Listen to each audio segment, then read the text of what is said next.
Can anyone catch them, do you think? Yes, of course.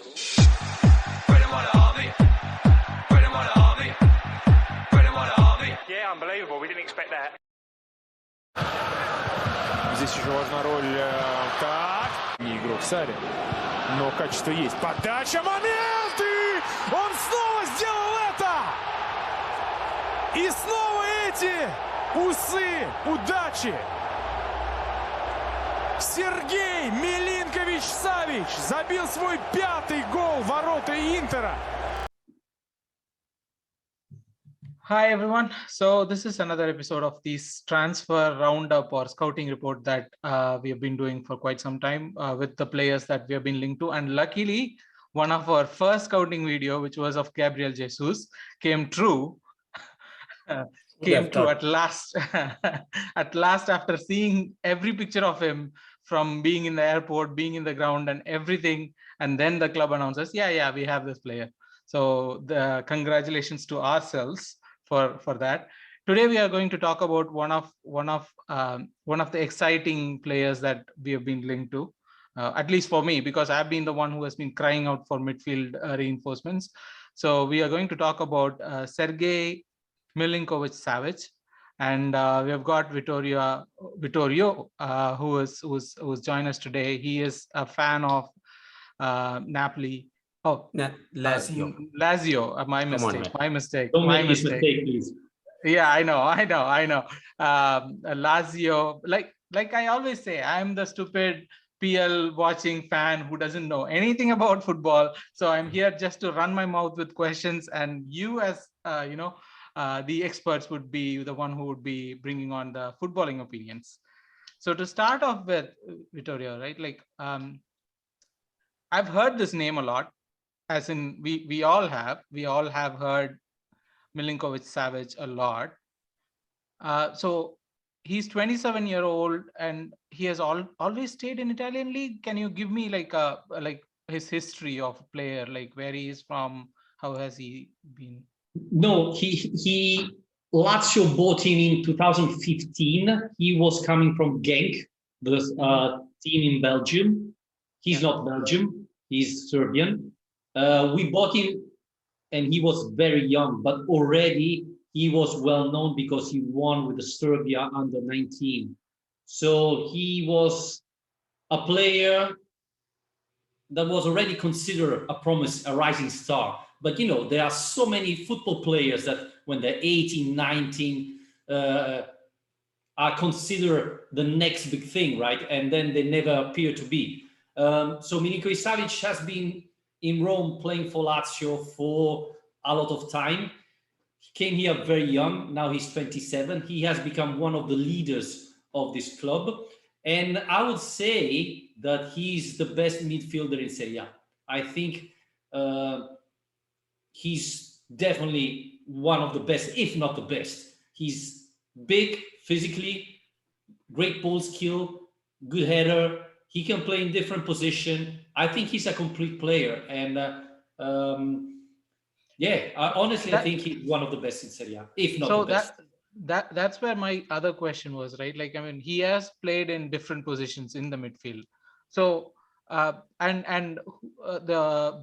footballing websites, the stat websites, all term him as attacking midfielder. Do you see him as an attacking midfielder, or do you see him as like the someone who could play as at the base of the midfield or a pivot? So he can play everywhere. I say all the time that the more he's closer to the opposing goal, the more dangerous he is, because he's good with the header. He's good box to box. He knows the right timing to get in the penalty box. So he's very dangerous close to the box, but he can play in different positions. For example, at Genk in Belgium, he was playing defender midfielder, which I think is not his natural position, but he can do it. He switched because not this year, the year before, Lazio was playing 3-5-2. So he was playing with a three-man central midfield. This year, Lazio is playing with a 4-3-3. He had to adapt to a different type of football. He struggled the first 2-3 months of the season, and then he's improved and become one of the best players of the team. So he can play in different positions. I wouldn't put him on the winger because one thing we have to say, he's not very fast. He's big, he's physical, so he doesn't have a lot of pace. But apart from that, I think he's a very complete midfielder. Very complete. I was at this point thinking of a question. So, I was initially going to ask how was he adapting to the Sarri ball, but then you mentioned that initial 2 months was a bit of a struggle. But then, how did he evolve into Sarri's system? Because we know Sarri used a similar style at Napoli, which he was very much successful for. So, how did he actually get along with that? Well, I think, playing 4-3-3, playing 3-5-2, it's very different. So he had to adapt to the style. And, when he understood the movement, I thought things improved. The other thing very important is Sarri is a smart manager, and he understood that he need to put Milinkovic-Savic a little bit higher on the pitch. Because as I said before, closer to the box, he can become very dangerous. And this is what happened. Basically, Milinkovic-Savic in certain situations was playing closer to our central striker, and this made him a very dangerous player. But he improved, for example, in defense. He was one of the midfielders who wasn't very good in defending, and he improved on that side as well. So that's why I'm saying he's a very complete midfielder, because he's definitely dangerous when attacking, but he improved defending. That is very important in modern football. And he's also good in free kicks, because this season he scored a lot of free kicks as well.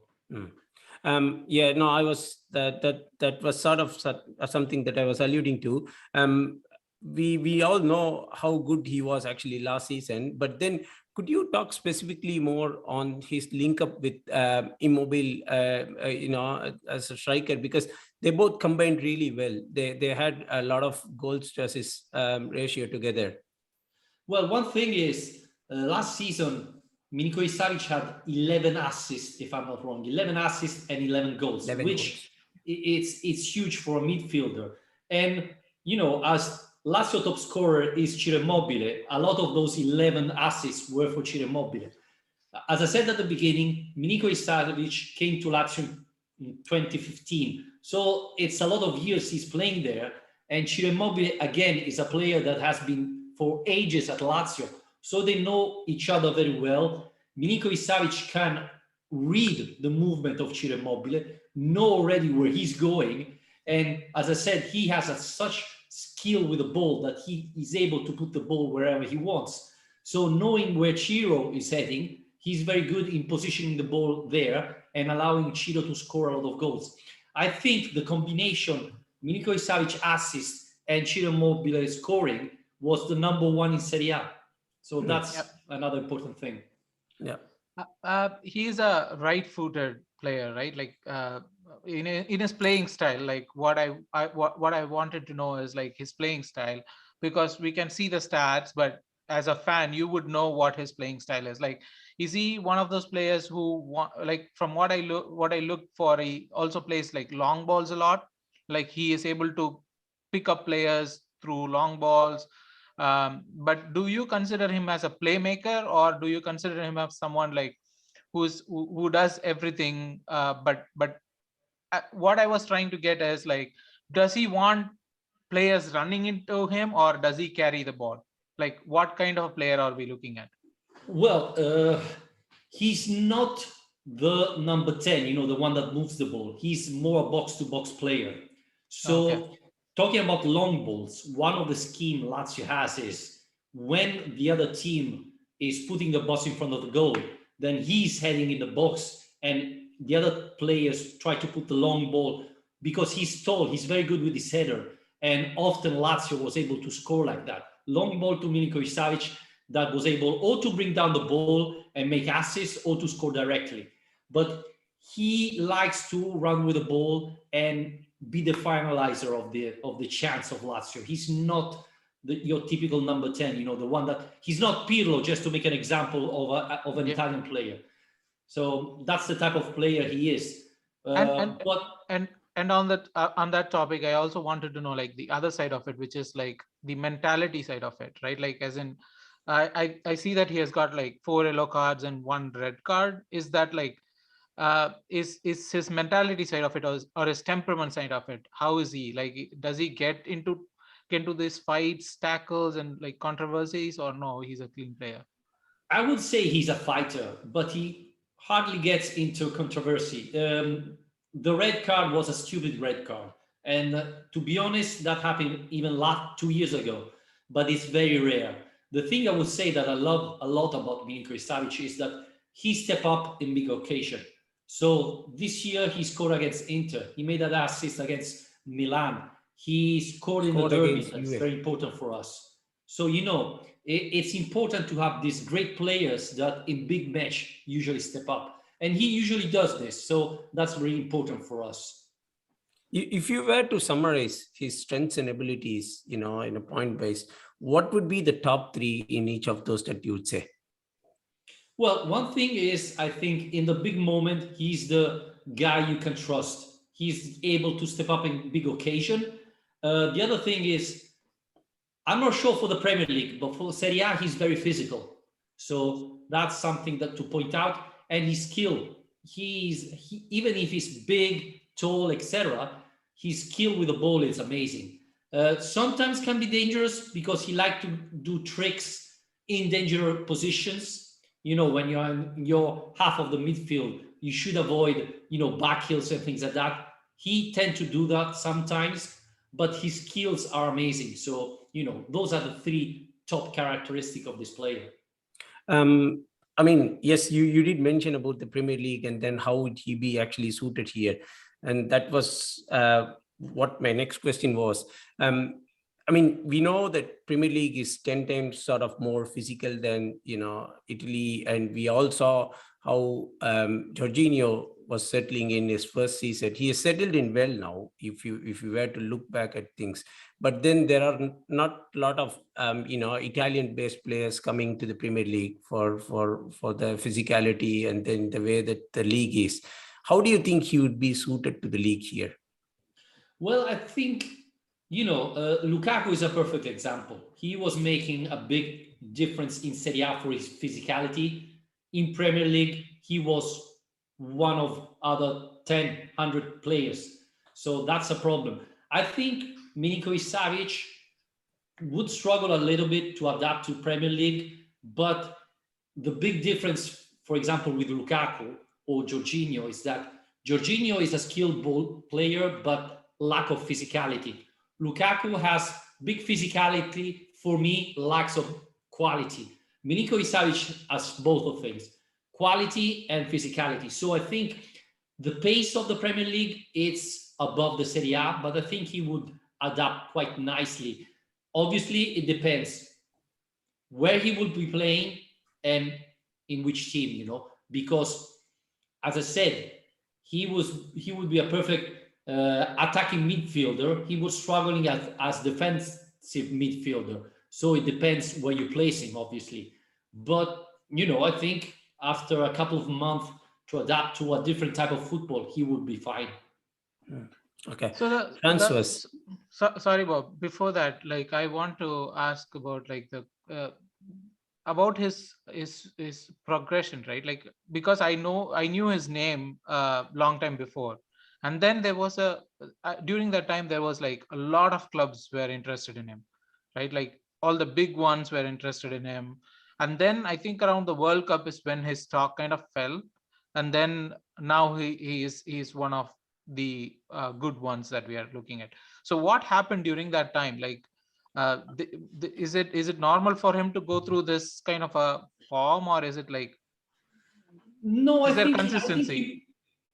I think he was very unlucky in the World Cup because I think everybody was expecting a lot from him.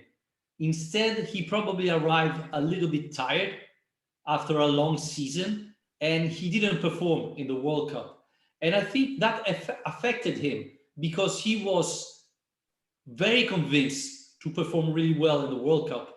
And failing there, I think had an impact on him. The year after the World Cup was probably his worst season. And it's true also that Lazio, the year after the World Cup, struggled a lot. And when your team is playing badly, everybody gets affected. And that's what happened. Then Lazio changed manager. He had to adapt a little bit, but afterwards he picked up and become again the player he was.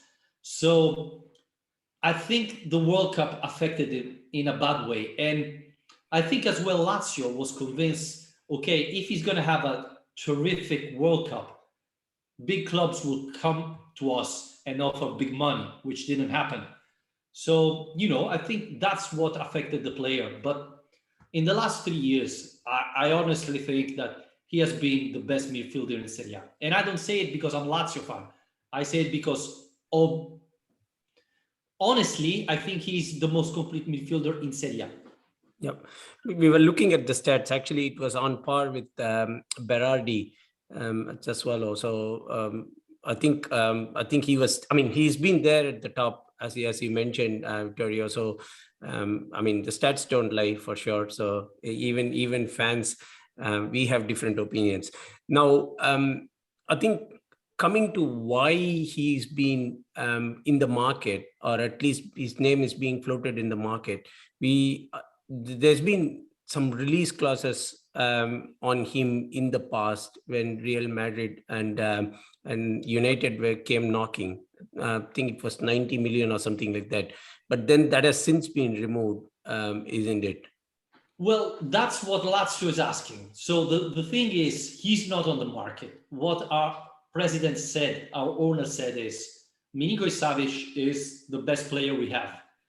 He's not on the market. If a club wants him, a big club wants him, we want 90 million euros.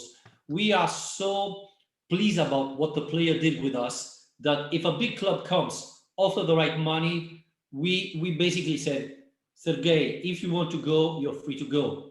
So you basically decide. But Lazio want 90 million because he has still 2 years of contract. And truth to be told, there's not a replacement. I think Sergej Milinkovic-Savic is unique. Even if you get 200 million euros, I don't think there's another player like that. And I don't think, Pogba is going to come to Lazio. I don't think that type of player is available for Lazio. So we need 90 million euros because we need to buy 2-3 players to take place of Milinkovic-Savic. But he wants to play in the Champions League. I think he's ready to play in a club that is fighting for winning the Champions League. So I think if a big club comes, offer 90 million euros, I think he's leaving. But 6th of July, beginning of July, at the moment, no one came close to that. It's true, the transfer market window closed the 1st of September in Italy. So unfortunately, there's plenty of time, but we'll see what happens. But he's available, but not on the market, basically. Okay. The last question that I wanted to ask about this whole transfer market, Sergej, right? Like, is that, what about him as a player? Like, will he be ready to go into, like, because we are Arsenal fans, we have to ask the question from an Arsenal perspective. We are not in Champions League right now, but we are gunning for that position to get into a Champions League team. We want to win the championship. That's how the progression has been. That's how the team has been built. That's how the impression that we are getting from the club owners are. Will he be ready to go into a team like that? Sorry? You were close last year. Yeah. So will he be ready to go into a team like that? And also we do have players already in the team where he has to fight for his spot. At least that's how Mikel Arteta, the manager, works. Like, he's not a person who would take a person and say, yeah, this is your spot. No, he always asks the player to fight for their spot. So will he be ready to do these things as a player? Do you think he will be ready to do these things? Well, that's a question everybody's thinking about, right? I think he and his manager and his agent would prefer a team in the Champions League. As far as I know, he loved Real Madrid, so he was waiting for Real Madrid to make a bid. This didn't happen so far. So the question is, would he accept to go in a Europa League team? I'm not sure about that. We know that even Manchester United at the beginning of the summer made an inquiry for the player, but nothing happened. So I'm not sure, honestly. I'm not sure. I don't want to disappoint you, because true fact is Lazio's building a team to fight for the Champions League this summer. to be honest, there isn't any expectations from any of the Arsenal fans. Even deep down their heart, there is just a wish list. But yeah, I don't think there is any expectations. I think, the biggest question is, would Arsenal reach the asking offer Lazio wants, 90 million euros or 85, something like that? Would be Arsenal willing to pay that amount of money? Because that's the key. Obviously, Lazio salary are not, you cannot compete them to Premier League salary, even, I don't know, Wolverhampton is offering salary bigger than Lazio.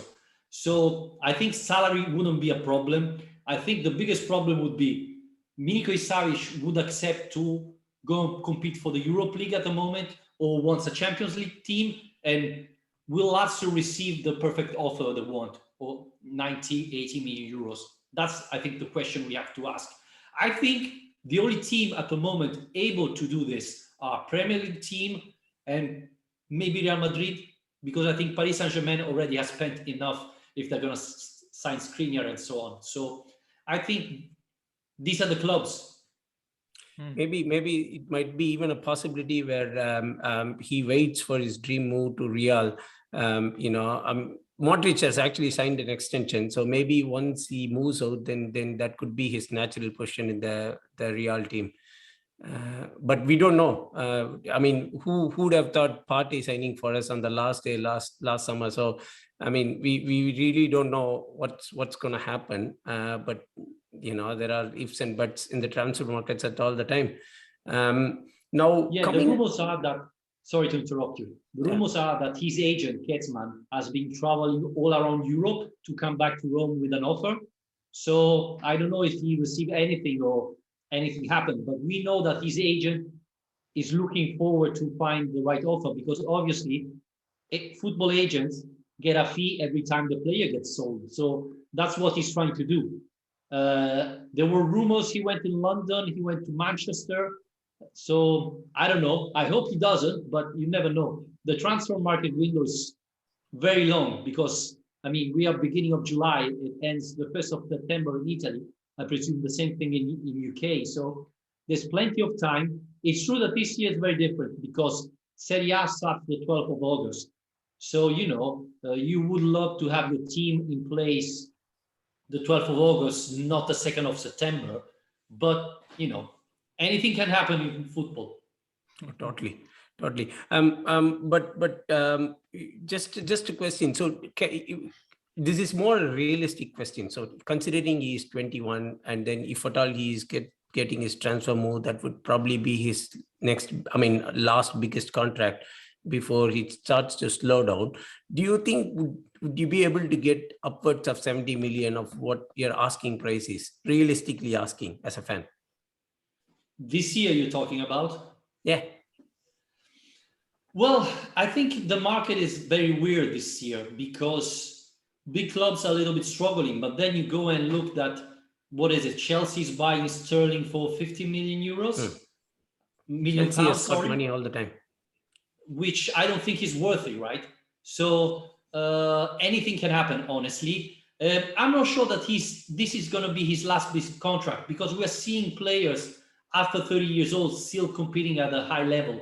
So, obviously, if Lazio doesn't sell him this summer, they will have to renew his contract, because next year is going to be his last one. So you won't be able to ask for a big amount of money. What a lot of people think is that this year is going to be really difficult. There is the World Cup in December. So people believe that maybe after the World Cup, some big team in January will come and offer the right amount of money. So he could leave in January instead of August, being the World Cup at half of the end of the season. So that could be an option. Quite a possibility. Now, do you have any idea in terms of what his wages are? You mentioned the fact that it's probably lesser than what it would be offered to even the mid-table clubs in England. But do you have any idea in terms of what his weekly wages are? Weekly, no, because in Italy we talk about yearly salary. So here in Italy he gets 3.5 million euros, which is not that much, No. So I think it would be very easy for Arsenal to double it. Oh, totally. Even triple it, I would say. The player of his stature, if he's coming down, I think definitely. I should have asked this question earlier, but then I have personally haven't seen whatever so far. I have some sort of questions on how would he actually fit in a midfield pivot with two of them. Would he be comfortable there? Because I saw him more comfortable in a three-man midfield with him on the right. With a full midfielder you're talking about, or with someone in front of you, like attacking midfielder and him behind him? Yeah, two sort of, and then one in front, like two at the base and one in front. So if he is the one of the two at the base, I think, as I said at the beginning, he can do anything, but I would prefer to put him in the attack midfielder. I think there's where it's gonna shine, honestly. But again, he's such a complete player, and if he's willing to do it, he can do anything. I mean, I would put him even in goalie if he wanted. He's so good. That, No. That question was more from an Arsenal fan, because I would want to see how would he actually play with Partey along him. I think he can do it, and I was saying at the beginning, in Genk in Belgium, he was playing a central defender midfielder, so he can do it. Obviously, you're taking something out of it because he's a box-to-box midfielder. He likes to be close to the opposite box where he can be very, very dangerous. So it depends on the freedom he has when he's playing. Has he got only defensive things to do? Or he can even take the ball and go and attack as well, because he's two-dimensional player. He's good in defending, but he's excellent attacking. So that's his best. I've been watching some of the compilations, but I would like to hear from you, like which games, or if I have to look at, okay, this is the type of player he is, and I have to look at some of the games from last season that he has played, which are the games that you would suggest? Okay, look at this game, how good he is, or like a couple of games that you would suggest that he played very well. Well, again, I would say the big matches. I would say the derby at home, so the one we won 3-2. I would say Lazio Inter, where we won 3-1. I could say even Lazio Milan, where we lost, but he made an unbelievable assist. Again, when he's on, and he's terrific. Luckily, he's not very. One of the things I like about Milinkovic-Savic is that top players sometimes have on matches and off matches. Yeah, it's hardly to remember a match where you say, "Wow, Milinkovic-Savic didn't show up today. He was invisible." No, even when he's not in great shape, he's usually a fighter. So you see him even in that occasions. Awesome. Thank you so much, Vittorio. I mean, this has been great. I mean, we know that as an Arsenal fan, we want a player of that stature to come into the club and lift us to the next level.